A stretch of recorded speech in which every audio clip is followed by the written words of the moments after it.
Bonjour à toutes et à tous et bienvenue pour cette vidéo de conditions minimales consacrée à la proportionnalité multiple. Alors, on a vu au cours d'une précédente vidéo pour le sous-test calcul l'ensemble des méthodes et des astuces pour la proportionnalité multiple. On va le voir à présent pour la partie conditions minimales. Rien de mieux que de faire un exercice pour s'entraîner. Lisez avec moi du coup l'énoncé qui s'affiche en bas de votre vidéo. Un agriculteur nourrit ses 8 vaches avec 15 kg de foin par semaine. Notons cette première information. 8 vaches, 15 kg de foin et le tout par semaine. L'agriculteur décide ensuite d'agrandir sa ferme. Et la question qui nous est posée est de savoir combien de kilogrammes de foin l'agriculteur doit-il acheter par mois pour nourrir son troupeau de vaches. Donc là, n'oubliez pas, c'est par mois. Donc on passe de 7 à 30 jours. Première information, le nombre de vaches a quadruplé et il s'agit du même type de vaches. Première information, les vaches, le nombre de vaches a quadruplé.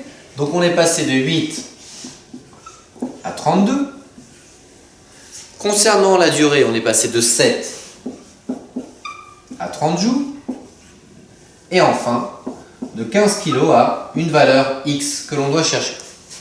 Souvenez-vous de la méthode de la proportionnalité multiple. On a un premier coefficient intermédiaire qui est x4, un deuxième pour passer de 7 à 30 que l'on ne va pas calculer mais qui existe, et la multiplication du coefficient intermédiaire 1 fois le coefficient intermédiaire 2 est égal au coefficient final, qui nous permet de savoir par combien on doit multiplier 15 pour trouver le résultat final. Donc 4 fois probablement 4,25 vous donnera le coefficient final qui vous permettra du coup de calculer la quantité totale de foin que l'agriculteur doit acheter par mois. Ainsi, cette première information est suffisante pour répondre à la question. Donc oui, je la valide. Deuxième information. L'agriculteur n'a pas participé à l'émission L'amour est dans le pré. Est-ce que cette information est suffisante pour répondre à la question? Bien entendu que non. Cela ne donne aucune information supplémentaire concernant la quantité de foin que cet agriculteur doit acheter.